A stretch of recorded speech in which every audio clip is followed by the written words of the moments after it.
नमस्कार, जय हिंद दोस्तों। मैं आपका दोस्त शुभम गिरी आप सभी लोगों का हार्दिक स्वागत करता हूं अपने YouTube channel study with Shubham Giri में। दोस्तों, आशा और पूर्ण उम्मीद है कि आप सभी लोग स्वस्थ होंगे, मस्त होंगे, मगर चिल तो नहीं कर रहे हैं। ये तो बात भाई पता चल रही है। आप सभी लोगों के कमेंट्स के माध्यम से पता चलता रहता है कि आप सभी लोग बहुत बेसब्री से अपनी स्कूल अलॉटमेंट का इंतज़ार कर रहे हैं, अपनी जॉइनिंग डेट का इंतज़ार कर रहे हैं। और एक स्वाभाविक सी बात है कि आपने इतनी मेहनत की है, यहाँ तक पहुँचे हैं, तो जब समय नज़दीक आता है तो जो हमारी बेचैनी है वो धीरे धीरे बढ़ने लगती है। और कई सारी बातें भी सामने आ रही हैं। एक बात सामने निकल कर के भी क्षेत्रीय भाषा के ऊपर दोस्तों एक बहुत बड़ी अपडेट सामने आई है। तो मुझे लगा कि वो अपडेट भी मैं विद प्रूफ मैं आपको दे सकूं कि उसके ऊपर क्या अपडेट आई है, और जो आपने रीजनल लैंग्वेज जो तीसरी भाषा आपने चुनी थी उसका क्या असर है और उसका क्या महत्व है, इस पर भी दोस्तों हम आज की वीडियो में चर्चा करेंगे। और कब तक ज्वाइनिंग हो सकती है, लेट क्यों हो रहा है, इस पर भी थोड़ी सी चर्चा हम करेंगे, है ना। और जो सबसे ज़्यादा जो सवाल कमेंट में आ रहा है कि क्या चुनाव की घोषणा अगर हो गई तो क्या इस भर्ती पर कोई असर पड़ेगा, तो हम इस मुद्दे पर भी दोस्तों आज हम बात करेंगे, ठीक है। तो सबसे पहले दोस्तों हम बात कर लेते हैं कि भाई क्षेत्रीय भाषा के ऊपर अपडेट क्या है। तो चलिए, क्षेत्रीय भाषा के ऊपर जो अपडेट आई है उसको मैं पहले आपको दिखा देता हूँ, और उसके बाद में दोस्तों अपनी वीडियो को आगे मैं बढ़ाता हूँ। ये दोस्तों आप देख सकते हैं, ऊपर देख सकते हैं, ministry of tribal affairs government of India, और वहाँ से एक ट्वीट आया। उस ट्वीट को चलिए दोस्तों पढ़ते हैं। देश भर के सभी एकलव्य विद्यालयों में ज़्यादा से ज़्यादा विद्यार्थियों को क्षेत्रीय भाषाओं में शिक्षा मिले, और यह ध्यान में रखते हुए कि नई राष्ट्रीय शिक्षा नीति के आधार पर अच्छी शिक्षा मिले, इसी उद्देश्य के साथ कार्य किया जा रहा है। इसमें दोस्तों जो सबसे महत्वपूर्ण बात जो अर्जुन मुंडा जी ने कही है वो ये कही है कि सभी बच्चों को उनकी क्षेत्रीय भाषा में, यानी इसको हम उनकी मातृभाषा से भी कनेक्ट करके दोस्तों बोल सकते हैं कि मिले। आप सभी लोगों को पता है दोस्तों कि एमआरएस में क्षेत्रीय भाषा भी तीसरी भाषा थी अंग्रेजी और हिंदी के अलावा। जैसे कि कन्नड़ वालों ने कन्नड़ चुनी, तमिल वालों ने तमिल चुनी, उड़िया वालों ने उड़िया चुनी, ठीक है। अब मुद्दा ये दोस्तों बनता है कि अगर मान लीजिए जिसने क्षेत्रीय भाषा हिंदी ले ली है तो वो दोस्तों तमिल में जा कर के शायद उतना अच्छा संप्रेषण, अगर तमिल में उन ट्राइबल्स के बच्चों को इंग्लिश आती है तब तो दोस्तों आप बहुत अच्छे से कन्वर्सेशन करके उनको अच्छे से पढ़ा पाएंगे। लेकिन ज़रा सोचिए दोस्तों कि अगर उन बच्चों को अंग्रेजी आती ही नहीं है और आपको दोस्तों अंग्रेजी और हिंदी का ज्ञान है और आपकी क्षेत्रीय भाषा भी हिंदी है, तो उन बच्चों को आप कैसे पढ़ाएंगे दोस्तों। तो ये तो दोनों के लिए दोस्तों बड़ी ही कठिन समस्या आ जाएगी। इसलिए दोस्तों ईएमआरएस में जो तीसरी भाषा है वो क्षेत्रीय भाषा रखी गई है। अब मान लीजिए दोस्तों किसी ने हिंदी भाषा चुनी है, ठीक है दोस्तों, तो जाहिर सी बात है कि जिसकी रीजनल या क्षेत्रीय भाषा हिंदी है दोस्तों, तो शायद वो जितना अच्छा कन्वर्सेशन हिंदी में कर सकता है वो अन्य भाषा में नहीं कर पाएगा। और यही बात दोस्तों उन बच्चों पे भी लागू होते जो हमारे ट्राइबल्स के दोस्तों जो बच्चे हैं, वो भी दोस्तों जितनी अच्छी तरीके से शिक्षा वो अपनी भाषा में सीख सकते हैं वो अन्य भाषा में दोस्तों नहीं सीख पाएंगे। और जो ट्राइबल्स इलाके हैं दोस्तों, काफ़ी पिछड़े हुए इलाके हैं, वहाँ पर दोस्तों बहुत ही कम बच्चे आपको ऐसे मिलेंगे जो इंग्लिश टू इंग्लिश भाषा को समझने में दोस्तों दक्ष होंगे। इसलिए उन बच्चों को दोस्तों आपको मोस्टली मान करके चलिए आपको उन्हीं की भाषा में शिक्षा देना पड़ेगा। इसीलिए दोस्तों रीजनल लैंग्वेज रखी गई है, अन्यथा दोस्तों रीजनल लैंग्वेज रखने का कोई महत्व ही नहीं रह जाता है। इसलिए दोस्तों बड़ी संभावना है, 90% से अधिक संभावना है दोस्तों कि जो क्षेत्रीय भाषा आपने चुनी है आपको उसी क्षेत्र में पोस्टिंग मिलेगी। यानी कि अगर आप हिंदी रीजनल लैंग्वेज आपने ली है तो नॉर्थ इंडिया में ही रहने के आपके ज़्यादा चांसेज हैं, या ऐसे किसी राज्य में आपको पोस्टिंग मिलेगी जहाँ के बच्चे हिंदी बोलते हैं, ताकि आप उनको अच्छे से पढ़ा सकें दोस्तों, ठीक है। तो मेरे ख्याल से आप बात मेरी समझ गए होंगे, वरना दोस्तों रीजनल लैंग्वेज का कोई मतलब ही नहीं रह जाता।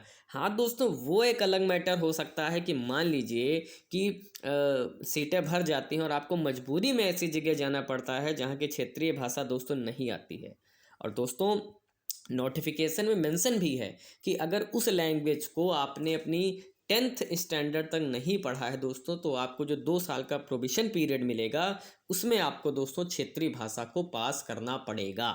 ये इसको ऐसे समझ सकते हैं कि मान लीजिए आपने रीजनल लैंग्वेज हिंदी दोस्तों सेलेक्ट की है और आपकी पोस्टिंग जा कर के उड़िया में हो गई, तो उड़िया क्षेत्रीय भाषा आपको नहीं आती, तो दोस्तों 2 साल के भीतर आपको उस क्षेत्रीय भाषा का ज्ञान अर्जित करना होगा और आपको भाषा पास करनी होगी, अन्यथा आपको डिसमिस किया जाता है। वैसे दोस्तों 2 साल का टाइम पीरियड बहुत है और आप समझदार भी हैं, मैच्योर भी हैं। जब छोटा बच्चा क्लास 5 तक आते आते सीख सकता है, तो आप तो एक शिक्षक के पद पर हैं, तो आपको बहुत ज़्यादा समस्या वहाँ पर दोस्तों नहीं आएगी। तो ये तो दोस्तों अपडेट हो गई क्षेत्रीय भाषा के ऊपर। अब एक अपडेट दोस्तों हम आपको और दे दें। क्षेत्रीय भाषा के बाद दोस्तों जो सबसे ज़्यादा प्रश्न पूछा जा रहा है वो पूछा जा रहा है, क्या चुनाव का अगर कोड ऑफ कंडक्ट में अगर भाई घोषित हो गई तो क्या ज्वाइनिंग मिल पाएगी। तो दोस्तों मैं आपको क्लियर बताए दे रहा हूँ, कोई कन्फ्यूज़न मत पालिए दिमाग में कि अगर मान लीजिए चुनाव की घोषणा से पहले दोस्तों अगर लेटर नहीं भी आता है, मान लीजिए थोड़ी देर के लिए दोस्तों, तब भी इस भर्ती पर चुनाव की घोषणा का असर नहीं पड़ेगा, क्योंकि इन्हीं चीज़ों से बचने के लिए भारत सरकार ने दोस्तों ज्वाइनिंग लेटर देना प्रारंभ कर दिया है दोस्तों। प्रोविज़नल लेटर जो आपको मिला है, आपको पता है कि 12 तारीख को आपके यहाँ वितरण हुआ था दोस्तों दिल्ली में, और उसके बाद स्कूल अलॉटमेंट भी दोस्तों प्रक्रिया झारखंड में दोस्तों शुरू हो चुकी है, इसलिए भर्ती पर किसी प्रकार का कोई असर नहीं पड़ेगा। और दूसरी बात है दोस्तों, बच्चों के भविष्य का मामला है, 1 अप्रैल से सेशन स्टार्ट है और पूरी संभावना है कि अप्रैल में आप लोगों को कार्यभार दे दिया जाएगा और उसके पहले भी ज्वाइनिंग आपकी हो जाएगी दोस्तों, क्योंकि चुनाव आयोग भी समझता है कि बच्चों के भविष्य से कोई खिलवाड़ नहीं किया जा सकता है, इसलिए एजुकेशन का मामला है। और जो पुराने कॉन्ट्रैक्ट वाले टीचर थे, कई जगह से उनका कॉन्ट्रैक्ट पूरा भी हो चुका है, और जो नई भर्ती आई है दोस्तों, यही लोग नया कार्यभार ग्रहण करेंगे, उनके कार्यभार को बढ़ाया भी नहीं गया है, ये भी दोस्तों आप समझ लीजिए। इसलिए चुनाव का दोस्तों कोई असर किसी प्रकार का नहीं पड़ेगा। और अगर हम अलॉटमेंट की दोस्तों बात कर लें, तो आज बृहस्पतिवार है, कल शुक्रवार है, परसों शनिवार है। बहुत ही जो गुप्त सूत्रों से दोस्तों जो जानकारी निकल करके आ रही है, उम्मीद कर सकते हैं बहुत ज़्यादा प्रोबेबिलिटी है कि कल या परसों 2 दिनों में आप लोग अपनी मेल चेक करते रहें दोस्तों, मेल आपको आ सकती है। कई सारे बच्चों ने नेस्ट को दोस्तों कॉल भी किया था, तो वहाँ से भी सूचना यही मिले कि भाई मेल चेक करते रहें और आपको दोस्तों सूचना मिल सकती है। दोस्तों जानकारी कैसे मिली, और आपको बहुत बहुत बधाई फिर से सेलेक्ट होने के लिए, है ना। और उम्मीद है आपके घर में खुशी का माहौल होगा, और उस दिन तो बहुत माहौल अच्छा होगा उस दिन के पहले तक जिस दिन आप जाएंगे, क्योंकि आपने इतनी मेहनत की है, यहाँ तक दोस्तों पहुँचे हैं, और आप पहली बार अगर घर से बाहर जा रहे हैं तो ज़रूर आपके मम्मी पापा की आंखों में खुशी के आंसू होंगे दोस्तों, और इन्हीं खुशी के आंसू को देखने के लिए दोस्तों आपने मेहनत की है, ठीक है दोस्तों। और आपके घर में खुशियाँ ही खुशियाँ आएंगी, अब तो होली में भी, दीपावली में, क्योंकि दोस्तों जब जेब में पैसा नहीं होता है ना, तो सारे त्यौहार फीके होते हैं। नौकरी नहीं होती है तो समाज में, हमारे एक ऐसा समाज है नॉर्थ इंडिया का, जहाँ सरकारी नौकरी वालों को बहुत ज़्यादा इज्जत मिलती है, और जो बेरोजगार होते हैं उनको उस दृष्टि से नहीं देखा जाता है। लेकिन जिस दिन आप सफल हो जाते हैं, उन्हीं की नज़र में आप हीरो बन करके उभरते हैं दोस्तों। आप लोग तो हीरो बन गए हैं, और बहुत जल्दी हीरो का ठप्पा भी आपके ऊपर लग जाएगा।